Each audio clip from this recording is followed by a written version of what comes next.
Yeah, film and TV, I did a bit like dancing. I was in a French film when I was in Paris, which is called Coco, and it's a really good film.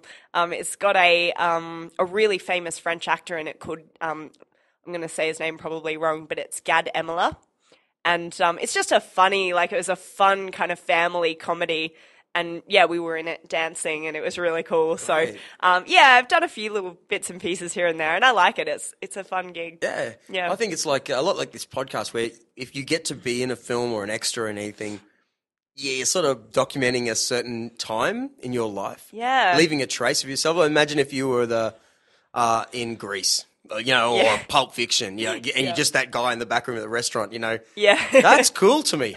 Yeah, it's amazing. Cause especially if you've got, you're going to have kids and family or whatever, and like, look at him. He was like 22 years old in that restaurant. Yeah, I wish more people were like that.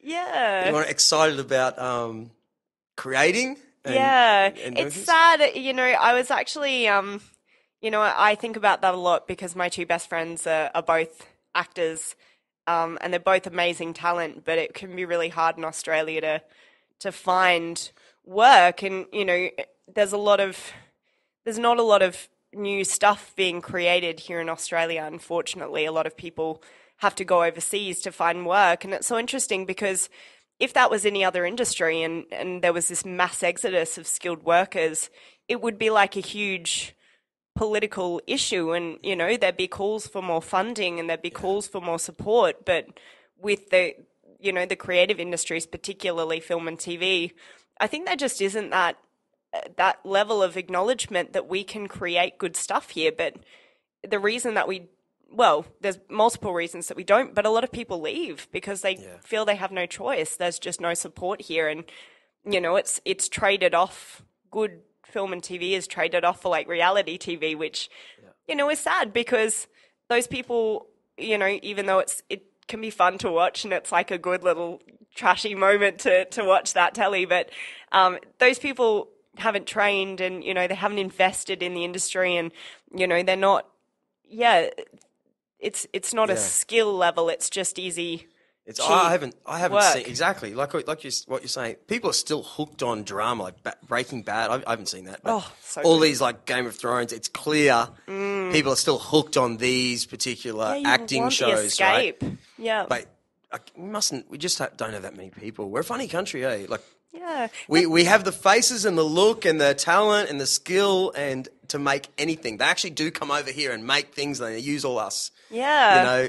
But Yeah, it's like the whole world understands that Aussies have the talent, except Australia. It's really sad. And I think too, like, talking about My Kitchen Rules and shows like that are really great, get a really great reception and rate really well. And people talk about, well, we keep running those shows because they rate. But it would be like going to a bar and the person at the bar saying, well, we only stock 4X because when people come here, all they drink is 4X. But the reason that they consume it is because it's the only thing available, So I think what needs to be done is like what Americans do. They look at what's being created around the world and then they recreate the good stuff. Like we need to look at, what's rating on Netflix and what's rating on like the streaming websites online and see what kind of shows are really getting the ratings. Commercial free-to-air TV is such a small amount of viewership in Australia. Other people are watching different things. So, that right there, I think, is where people need to be focusing on if they're thinking about what the public really wants to see and then maybe creating that. Yeah. But you need to have money yeah, to do yeah, that. no, I great. feel strongly about it because I So know, strong, like, yeah. I have friends and even, having been a dancer and it's the same thing. Like, you have to travel, you have to go overseas to work as a dancer. There's no jobs here. And even Jupiter's, they always had a dancing show. They had to, it just shut down. Now they opened it up as almost like a function. You can come and do your magic show here for a month. But it was constantly this, casino style show place where they had 50 showgirls, all the time. But just only recently they stopped it. It's like everyone lost their job. all the costumes stop being made, Yeah. really sad. It's sad, yeah, and a lot of those girls have, had to go overseas now, and, and there's nothing wrong with that. It's wonderful to have that experience, but it's also sad that, that all the skilled workers, like I said before, if it was any other industry and skilled workers were just leaving in droves because there's no work here, it would be an issue. But for some reason with the arts, it's not. No. And you're stopping dead. Okay. Wow, my mum, she danced at Jupiter's for 10 years, 15 years. Oh my God, and then the natural thing inside you is to dance at Jupiter's, or reach those heights that and there's a culture. Yeah. And if that just stops, what else? Dancing? Like what, isn't that like for, Australia's Got Talent? Yeah. Again, that's what I'm sure the kid today. On those shows. Yeah, I know, but I'm sure that's what a kid today. Like, what do you dance for? Like, no one dances in this whole city, or. Yeah. Let's not bring it down. It's not. I know it's sad, isn't it? But I mean, but the positive side to it is that Aussies are talented. Like, people are really good here. It's just that we haven't quite figured out how to inject that talent into something local and believe in ourselves. To give new people a go and to have confidence, that's taking a chance on someone might actually generate really good revenue and kickstart the industry again. Yeah, I keep thinking, what would I make? I don't know. That's the thing. All my references now, being 43, I go, I'd make something like The Castle, a show that's kind of like I could do that's like 25 years ago. Everything I think of now is like, let's do that's 30 years ago. Shut up. But you know what, though? I feel like that's what's happening. Like, if you think about Hollywood, how many films in the release, in the box office are remakes? People like to see that now, especially with the technology that we have today and the excellent screenwriting and the ingenuity and just the sheer number of people who are providing their creative input. Like, you can do that. You can remake stuff and have it be really good. And I think we should be remaking like the bad stuff, the stuff that when it came out, it was like a great idea, but the technology or something, it just wasn't quite there. Yeah. Like if you think about the really old original Planet of the Apes, not even the one where, with the, but the original, it was like a silent movie back in the day. Yeah. That sort of stuff. Yep. I think that's what we should be remaking. So put it there, champion. Yeah. Yeah? Thank you. It's already been an hour and more. Has it really? Yeah. Wow, that time flew. That was so much fun. It's cool. It's been cool to talk about all sorts of different stuff. Yeah. Honestly, when we take these headphones off, it's going to feel really weird. It just does, because it's like, whoa, what just happened? Yeah. But I want to thank you for coming and taking this chance. I cold called you and said, hey.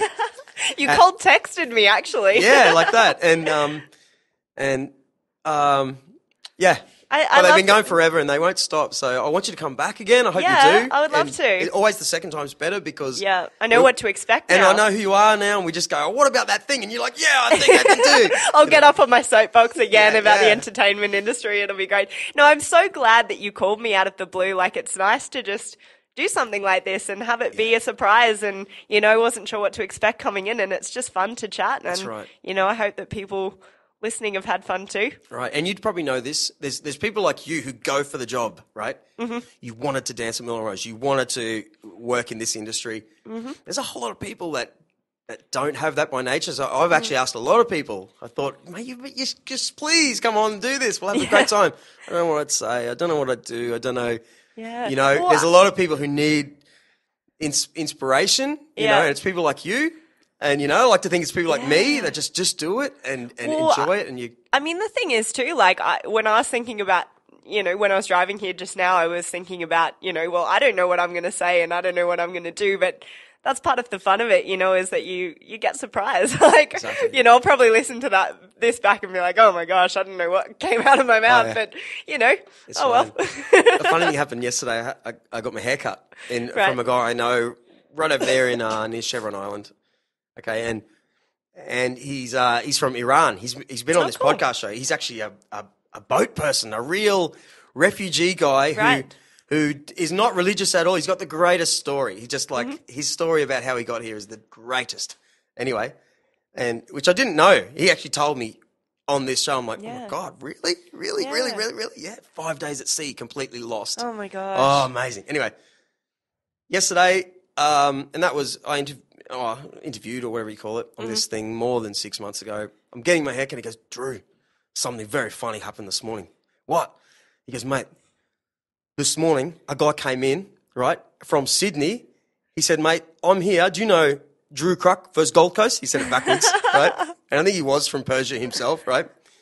He goes, mate, I've been listening to this guy's show in Sydney, but he got it because he was going to come to the Gold Coast, and he Googled, he was already into podcast shows, and he found my one, and he found there's a guy, he got his hair cut there. Oh my gosh. You know what I mean? Wow, bringing people together. Isn't that amazing? Yeah. Oh, that really made my day. That'll happen to you too. People actually get to know you, and there's that, you know, like just, you know, it all adds up, and they can, like I like to say, like here you are doing great things in this part of the world, but you may never get the chance to actually show someone who you are. Yeah, you know? It's nice to just talk and, you know, have it be casual, and, you know, obviously for work it's, you know, it's got to be professional, and there's limits, and it's nice to just be able to talk and it be uninhibited and just fun. It's really cool.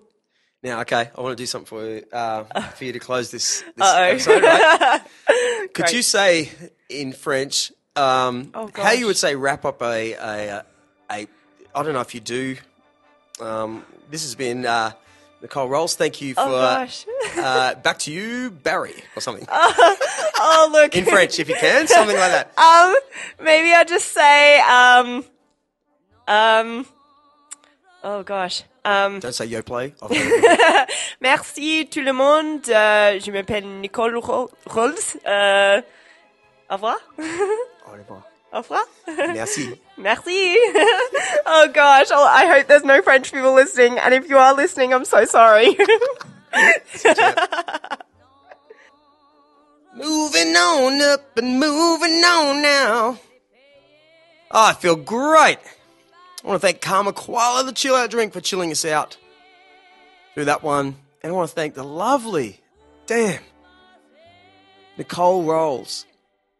Like I've said this so many times on this podcast show, that you can ring people you know and you meet and you go, hey, come and do this funny thing with me. It's really fun. And we just, we have a good time if you do it. And the amount of people that actually say, no, I don't know what I'd do. I don't know what I'd say. And I go, forget it. Do you not understand who you are? Like, just come and have a good time. So Nicole instantly said yes. Great person. I love that in people, you know. So I hope you enjoyed that. I really did. There's people in this city that were dancers at Moulin Rouge in Paris for a start. You know what I mean? A million miles away from where we are. Anyway, thank you, and I can't wait to get you back, Nicole. I'm trying to think of who. Okay, I'll get you back. Who can we have as a third or even a fourth person in this interview? Like, we'll have a real good laugh, you know, with someone as bubbly as herself. So, anyway, stop talking, Drew. All right, here we go. Thank you, Karma Koala. Bit of news tonight. The Titanics are at the Cooley Hotel. You probably won't get that, but if you're hearing this in after it's already happened, it was a great show. Yes. Je n'ai plus besoin de balayer les amours avec leur trémolo, balayer pour toujours. Je repars à zéro. Non, rien de rien. Non, je ne regrette rien. Ni le bien qu'on m'a fait, ni le mal, tout ça m'est bien égal. Non, rien de rien. Non, je ne regrette rien, car ma vie